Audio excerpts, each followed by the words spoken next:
Guys অবশেষে বেরিয়ে আসলো খালু ভাগ্নির সম্পর্কের আসল চাঞ্চল্যকর তথ্য।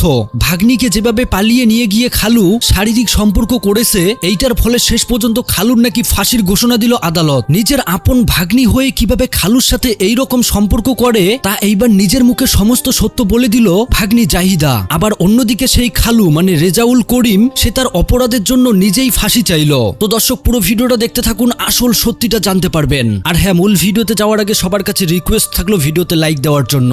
গাইস ইতিমধ্যে সোশ্যাল মিডিয়া ঢুকলেই সামনে চলে আসে খালু ভাগ্নির সম্পর্কের সেই প্রেমের গুঞ্জনের ভিডিওগুলো। এই জাহিদার সাথে অর্থাৎ তার খালু মানে রেজাউল করিমের দীর্ঘ 6 মাস থেকে সম্পর্ক। মানে বিষয়টা ভাবা যায়, 15 বছরের একটা মেয়ে যে কিনা মাদ্রাসা পড়তো, সেখান থেকে কিভাবে খালুর সাথে প্রেম ভালোবাসায় আবদ্ধ ছিল একটা ভাবেন। এর আগেও জাহিদা বেশ কয়েকবার তাদের বাড়িতে আসে, এমনকি এক পর্যায়ে হাতে নাতে ধরে ফেলে এই রেজাউল করিমের বউ তাদের সম্পর্কের ব্যাপারটা। কিন্তু জাহিদা তখন বলে যে আমি এমন কিছু করব না যাতে তোমার সংসারে কিছু অশান্তি সৃষ্টি হয়। ঠিক কয়েকদিন পরেই তার স্বামী মানে রেজাউল করিম জাহিদাকে নিয়ে পালিয়ে যায় ঢাকায়। আর সেখানে 5 দিন থাকে একটানা একটা 15 বছরের মেয়ের সাথে ঘরোয়া ভাবে কবুল বলে নাকি বিয়ে করে।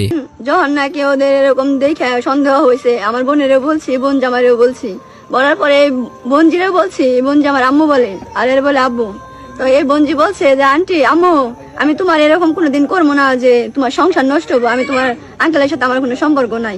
ওই জায়গায় সবাই চিনবো দেখে আমারে কইছে যে এটা আমার স্ত্রী নাগে। পরে আর কি আমাকে খারাপ ব্যবহার করছে। রাত কাটাইছে তোমার সাথে। আর সেখান থেকে তারা শারীরিক সম্পর্কও করে, যেটা মেয়েটা নিজের মুখেই স্বীকার করেছে। মেয়েটার কথাবার্তা শুনলেই বোঝা যায় যে মেয়েটা খুবই সাদাসিধা একটা মেয়ে। মেয়েটাকে যেইটাই বলা হয়েছে সেইটাই করেছে। মেয়েটাকে নাকি অনেক কিছু লোভ দেখিয়েছে তার নিজের খালু, আর সে কারণেই মেয়েটা রাজি হয়ে যায়। সে আমারে মাদ্রাসায় যাইতাছি, পরে কথা টথা বললে বেলু টেলু দিয়ে নিয়ে গেছে। নিয়ে যাওয়ার পরে আমার সাথে অনেক খারাপ। হ্যাঁ, এইটা সত্যি, মেয়ে মানুষরা খুবই ইমোশনাল, এরা অল্পতেই গলে যায়। তবে বাবার বয়সী একজন খালু হয়ে কিভাবে এই কাজটা করতে পারে? মেয়েটা যখন বাড়ি থেকে পালিয়ে যায়, মেয়েটাকে কোথাও খুঁজে পাওয়া যাচ্ছে না। তখন এক সাংবাদিক ভিডিওর মাধ্যমে মেয়েটার ছবি প্রকাশ করলে হাতে নাতে ধরে ফেলে এলাকাবাসী, আর সাথে সাথে তাদের হাতে তুলে দেয়। তবে এই ঘটনায় তার নিজের খালু তার সাথে যে কাজকর্মগুলো করেছে সেইটা নিজের মুখেই স্বীকার করেছে। আমার একটাই বার্তা যে আমার মতোই ভুল যাতে কোনো ছেলে কোনো ভাই কারোর সাথে যদি না করে, কেউ যাতে ভুল না করে, যদি করে তাহলে তার সর্বোচ্চ শাস্তি ফাঁসি। তোমার কি শাস্তি হওয়া দরকার? আমি সর্বোচ্চ শাস্তি এইটাই কামনা করি, যাতে একবারে ফাঁসিটাই কার্যকর হয় দ্রুত।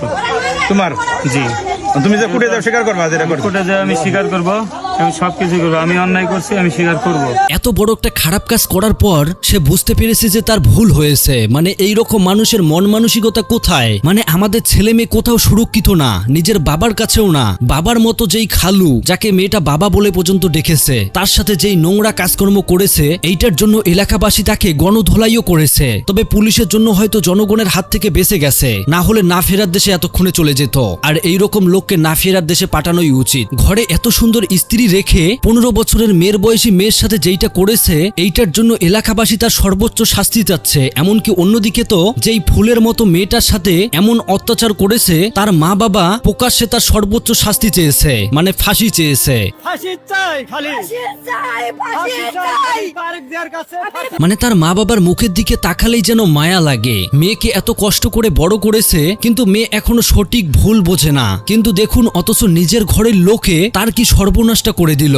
তো যাই হোক, ইতিমধ্যে এই খালু নামের পিশাচকে পুলিশের হাতে তুলে দিয়েছে জনগণ। তবে সবাই তার সর্বোচ্চ শাস্তি চেয়েছে। এমনকি তার খালু যেহেতু নিজেও স্বীকার করেছে আমার সর্বোচ্চ শাস্তি হওয়া দরকার, তবে এখন আমাদের আইন কানুন, এমনকি আমাদের দেশের গণতান্ত্রিক হিসাবে কি শাস্তি হওয়া উচিত এটা দেশের আইন দেখবে। তবে আমরা এই ঘটনাগুলোর ধিক্কার জানাই, এমনকি এটা সর্বোচ্চ শাস্তি জানাই। তো আপনাদের কি মতামত অবশ্যই কমেন্ট করে জানাবেন। আর হ্যাঁ, সবার কাছে একটা রিকোয়েস্ট থাকলো, যাতে এইরকম কাজের সাথে কেউ জড়িত না হয় তার জন্য সবাইকে ভিডিওটা শেয়ার করে দিবেন। তো দেখা হবে পরবর্তী কোনো ভিডিওতে। টেক কেয়ার, আল্লাহ হাফেজ।